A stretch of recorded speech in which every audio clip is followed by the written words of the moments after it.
DJ AMPERO.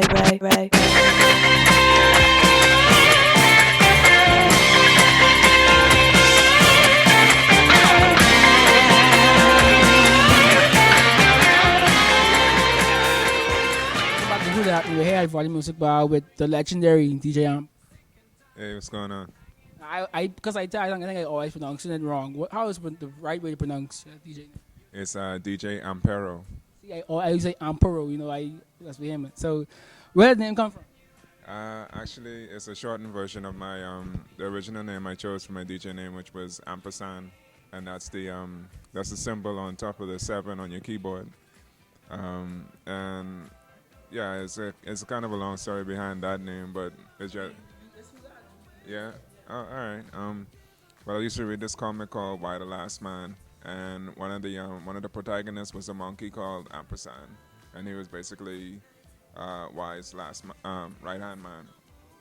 And I kind of liked the name and the way it was printed out, so I checked it out and I looked it up, and the way they described it, it was like a more, what you call it,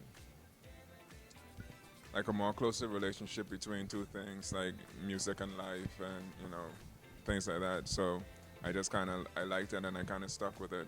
But then being Bahamian and playing for Bahamians, it's kind of hard to say. Yeah, my name is DJ Ampersand. It's like at least 30 minutes trying to explain to them how to pronounce it first, and then explain to them what it meant. So I just kind of shortened it and kept it at Ampero, and it just kind of stuck. What got you into DJing? Well, to be honest, like I had a lot of jobs like in my working years. Like I had at least, I don't know, but I know I was a network technician at one time. I was a fiber optics technician at one time. I was a shelf boy.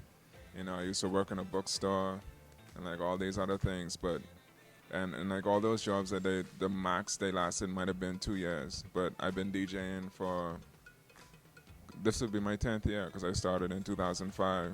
So that's 10 years making people dance. But what really got me into it was I just kind of got tired of the nightlife scene and the music scene when I was going out and clubbing and whatnot. So like, and I always had an interest and a desire to try to figure out how to DJ and how to get the crowd moving and how to relate to people through music. So I just kind of picked it up as a hobby, and then I started getting into it, and eventually I made it a professional deal, and I've been doing it ever since. 10 years is a very long time. Personally, I feel that the music you listen to influences, well, I think, I'm not a DJ, but I think DJs will probably influence what you listen to. So can you just give us a look into the type of music you listen to in your spare time? Wow, in my spare time, I listen to like a pretty wide range of music. Like I kind of like, right now I was actually listening to Dwelle's discography.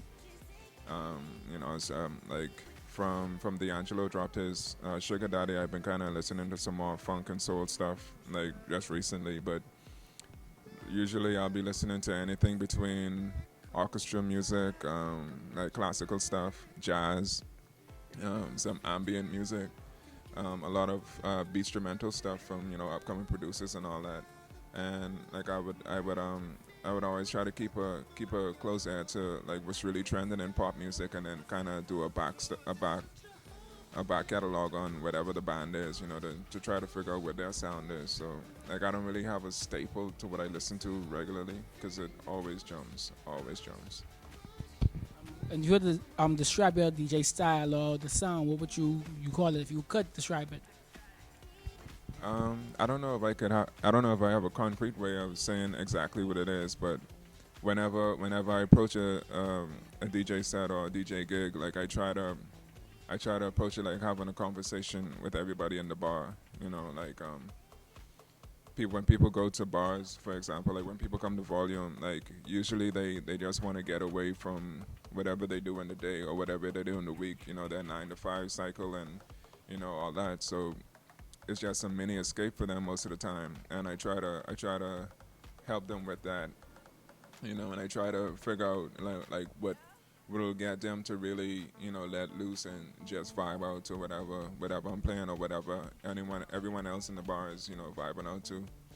And it just goes from there. Like, once I pick up on it, like I try to continue that as long as I could, and then I like to surprise people too with music, because they'll especially like if you have a really popular pop song or whatever, and you find the original sample for that, like you'll catch people off guard, because they'll be like, well, why is he playing this old song? Like, I never heard this or whatever. And then you find the part that they know, and you bring in the newer song, and everyone's like, oh. And then it's also like the live remixes and stuff. Like, people really like that, because I get like just like the sample stuff, it catches them off guard, and they find themselves listening to music in a way that they never really figured that they would or should. And like, it kind of gives them, yeah, kind of gives us a bit of perspective, and they walk away feeling, like, wow, I gotta listen to more stuff, or I gotta, you know listen to more DJ Apparel, things like that. So yeah. And I've actually, with this happened before, everyone knows Comments Delight. And one time we been here one night, and the original sample was playing, and people was like, "What is this?" And then Sad Bixon, you hear Common rapping. I literally saw the looks in people's eyes, so I could vouch for myself that it's really dope to see that feeling. So you said it's been 10 years. So how long did you have this? Was this the whole 10-year journey? No, I got the NS6. I think I got it in 2011. I think it was 2011. I got the NS6, and that was my first time actually DJing out in public with a controller. Because before that, I used to use virtual DJ and just a laptop. And a lot of people, at least a lot of DJs, they down virtual DJ because of what it is, and because it's not really hardware reliant, But a lot of upcoming DJs and a lot of novice DJs, like I would tell them to use virtual DJ if they don't have access to a controller, because the layout of it, it really gives you a wide picture of what to expect whenever you have to play live and stuff like that. So If you can, tell us what these stickers mean on the case. well, let's start off with the red bird you see in the corner. That was the original, not the original logo, but that is the logo that I used for DJ Ampero, and it was originally from a media group that I started called Woden's Way, and the image itself, like, it just came to me one insomniac night, and I just kind of liked it, and I stuck with it. And then the one on top of that is the sticker that Judah the Lion had when he went on tour in LA for his Raw tour.